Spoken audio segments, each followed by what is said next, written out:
Honey Shasta College, Humanities 4, as we find our way through the history of film and its cultural impact on us as a collective.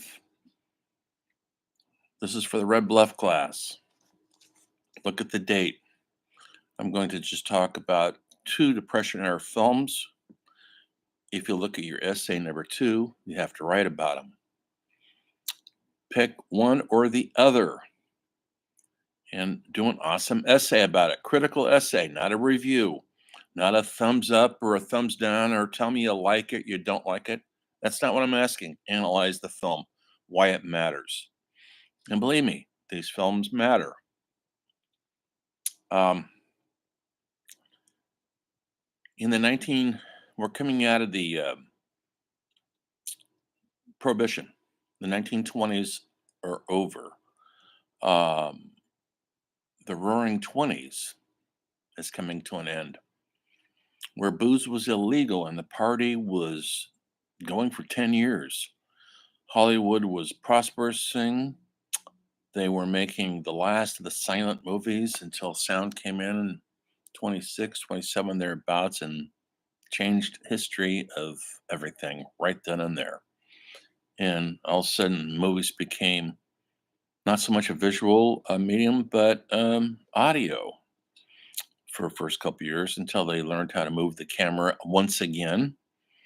Once the cameras got smaller, but in the beginning, they weren't small. And they made a lot of noise. And to record the sound with the image, they had to put them in these huge blimps to quiet them down. And they were awkward. It was hard to put them on a tracking shot. It was hard to do anything with them besides a standard static squared off shot. And right after the Prohibition, 1929, the stock market crashed and we threw the entire country into a depression. Maybe you've heard about it, maybe you haven't. But um, it went on for at least 10 years. And there was very few jobs out there. People were having trouble paying their rent, feeding their kids, clothing themselves. And in the midst of all that, Hollywood had to figure out a way to keep making money. They're good at that. That's what they do. So they streamlined their film production and they were giving the people what they supposedly wanted. And what they wanted was escapism, even more so than we want now, because they had escaped the depression, their misery, the fact that they didn't have enough to eat or could pay their rent. And so Hollywood gave them entertainment. They didn't knock the prices down on the tickets because they're going to get your money no matter what. And they did, and they produced during this time, this 10-year time, they produced some really wonderful films. I'm going to talk about two of them today. Um, but the genres that were popular in the day are musicals because they were pure escapism with Fred Astaire, the dancer, Ginger Rogers, and his other partners. I'm not going to talk about those right now.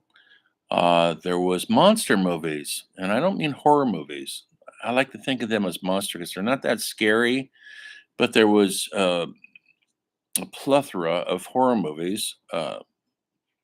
Frankenstein, Bride of Frankenstein, which is better than Frankenstein. Bride is the sequel.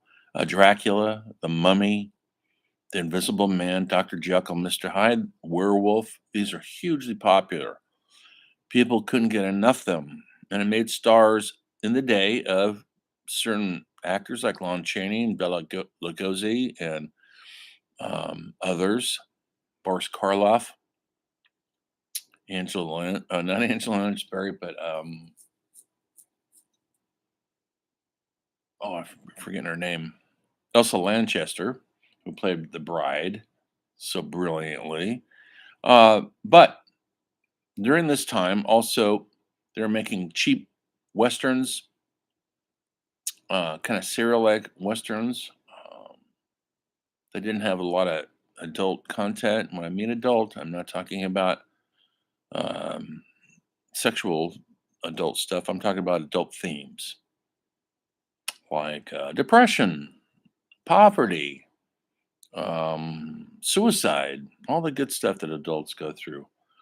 And then also there was this rise of gangster films during the prohibitions. Gangsterism in the U.S. really became prevalent in cities like Chicago and New York and Detroit, um, because of bootleg liquor. You can make a lot of money off bootleg booze. Yes, booze was illegal at the time, but that didn't stop people from drinking. And these clubs popped up everywhere. They called them speakeasies. Supposedly, the law enforcers didn't know where they were. They did. They found out a lot. And a lot of their efforts were to put the kibosh on the party. But everybody wanted to keep drinking, men and women. Now, during this time, it was an important time in history for women. They had gotten the right to vote 10 years earlier. They got out of their stiff Victorian like uh, dresses and got into light dresses. They got short haircuts. They started smoking cigarettes like the men. They were drinking like the men, and they were getting their party on too. In some aspects, they were called flappers, and they had a good time at the speakeasy, also drinking the illegal booze. Gangsters provided the liquor a lot because it was illegal. So if you were doing something illegal, you were essentially a gangster. What happened though is it got violent, as you like the drug wars, no difference. And this gangster had this territory, that gangster had that territory, and if if they crossed each other's territory, there was violence. And so this is an era of violence, and some gangsters became very famous because of that. Probably the most famous one was Al Capone, who was from Chicago, and he controlled much of the liquor in that area. And the FBI, which had just been formed, J. Edgar Hoover said, "We want to get Al Capone, no matter what." He was public enemy. So these gangster films, Hollywood started producing these gangsters films because people were intrigued by the gangster lifestyle, just like we're intrigued right now with the drug dealer's lifestyle. um, Endless fascination of people who were doing something illegal and living on the edge as outlaws, and they could lose their life at any moment. They're living a heightened reality. And so these films became very popular. And one early film by Wild Bill Wellman, they called him, directed a movie with James Cagney called Public Enemy. And it was done in about 1931. And sound had been around for about 4 years. It's an early sound picture. Um, it's about the rise and fall of a very nasty um, gangster who was a public enemy. He will kill his enemies and love his friends and his mother very much so. He's a mama's boy. Um, It was what they called pre-code Hollywood, and I'll talk about the code and further next time I see you guys on Tuesday. The code was there put in as a form of censorship, and this is before that started. And so uh, it really came into being 34, 30 around there, the code that is. And so this is before that. So that's why it looks a little bit wilder and a little bit more woolly than movies became later, say, in, once the code was established. Um, so there's violence, although it's not the violence they see today in today's movies, but it was pretty violent for the day. And they were cold-blooded killers who would do whatever they could to get their profits from their illegal activities. And but then they would have what looked like fun times drinking and gambling with pretty women, and until their downfall. There's going to be a downfall. There has to be. Um, And in this movie, Public Enemy showed the trajectory of this one character and how he starts from a young man and doesn't get much older because, without giving any spoiler alerts, it doesn't end good for him. Um, so it's his tragic story. Um, so I want you guys to write about that film. If you want to write about one, go to YouTube, Google it. You can rent it, or you can try to find a free copy. I hope you do, either through your sources, whatever they might be, or you might stream your.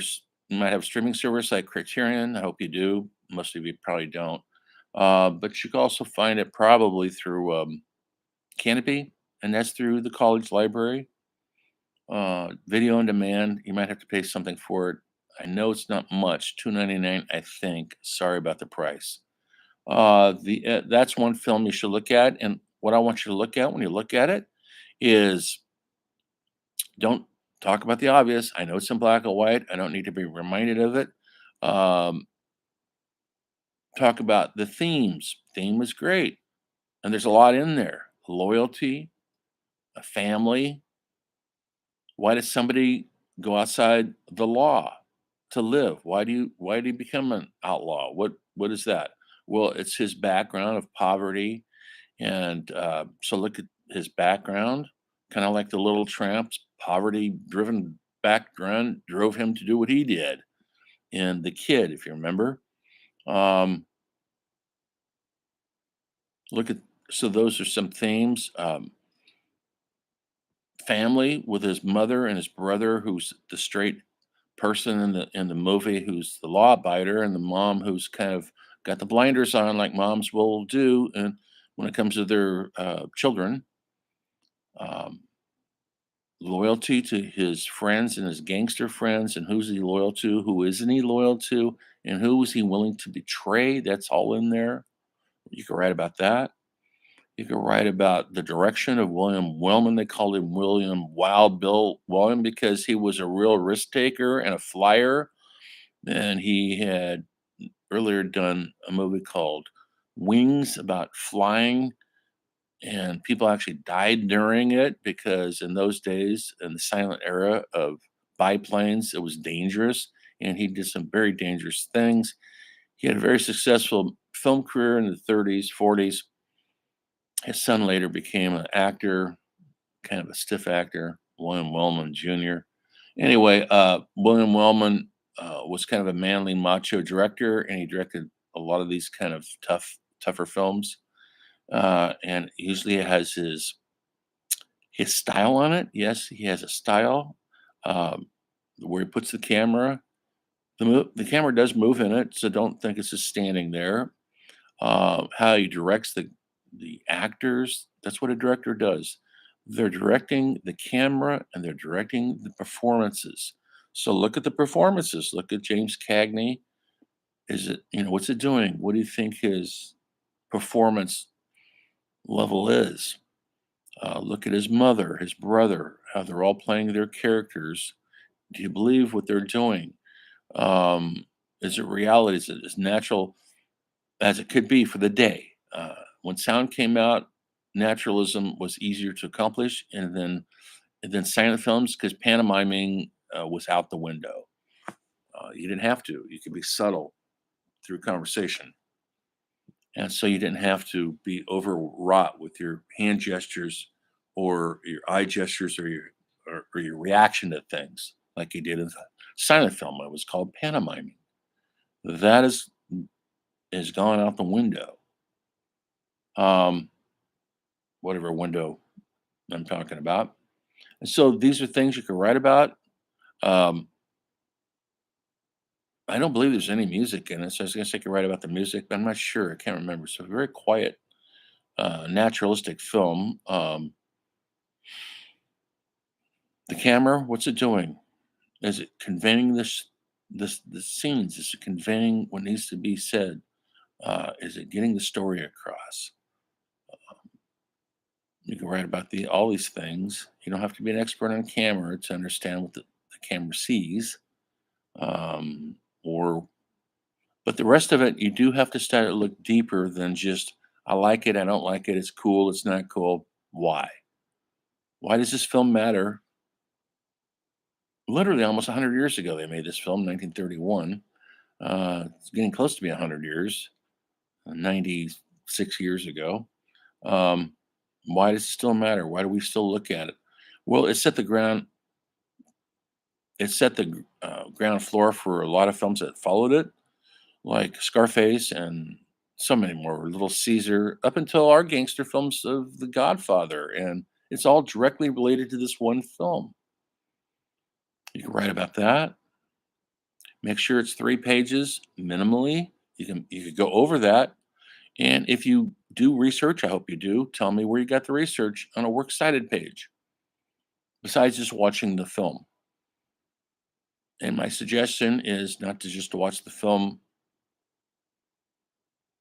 and think you're going to write about it, but take notes and don't wait till this is going to be due. It's due to a week from today. Look at your assignment. I signed it yesterday. Um, Try not to just do it Wednesday night and try to do it all at once. You rush it and it'll show.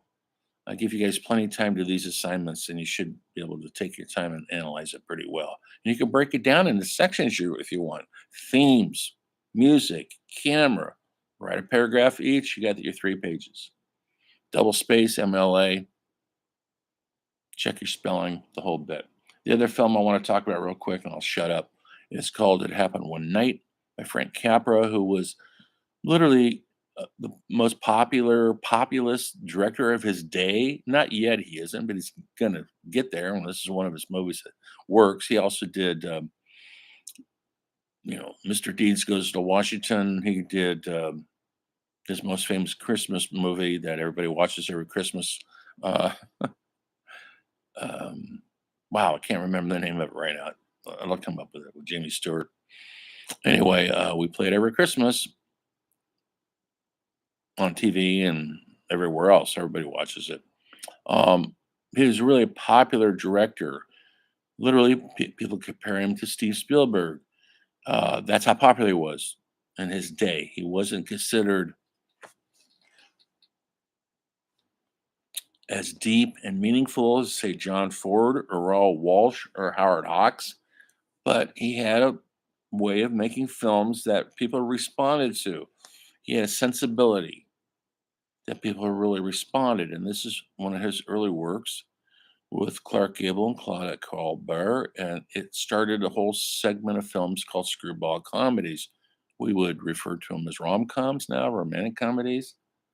And it's when two people from complete different backgrounds meet. And of course, they don't like each other, but we know they're going to end up together.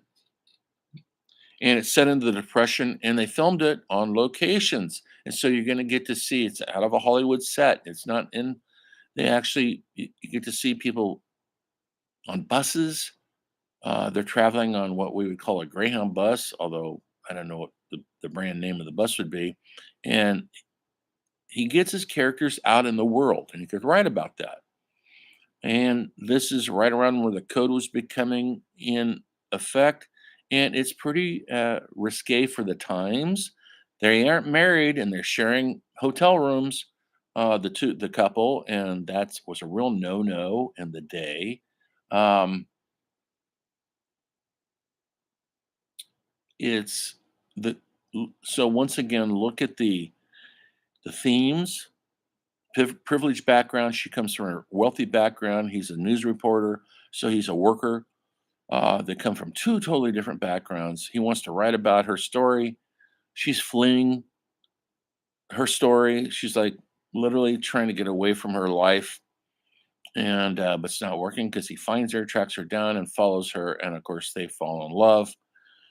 The guy from the wrong side of the tracks, and the wealthy girl.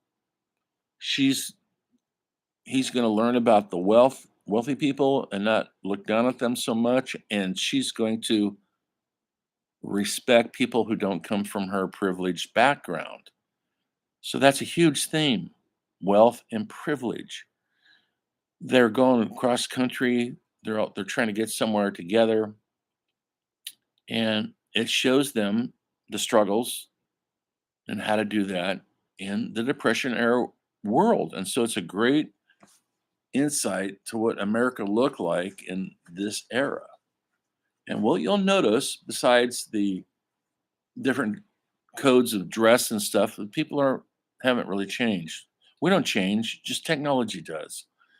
Um, we all want the same thing. We want love. We want some sort of successful, meaningful life. That's what these people want. Nothing's really changed except for the styles and no smartphones. What would you guys do without a smartphone? Can you imagine traveling without your phone? What would you look at? Oh, I know. You'd have to have a conversation with somebody. Yeah. Anyway, so and this started a whole flock of very successful Depression era films called screwball comedies. I signed this one because it's kind of the one that started it all off. Uh, my favorite is probably Armand Goffrey, Bringing It Baby. These are great, smart, funny films. And I'll talk more about this next time I see you guys on Tuesday, along with the other films in the uh, in the genre of the 1930s Depression era films. So I gave you guys a lot of information there. If you listen to this, and I know some of you aren't watching my videos, it's too bad because I'm giving out information that's vital to not just the class and the knowledge, also to your papers. So good luck with your papers. This is SA2. I'll see you on Tuesday where the story film continues.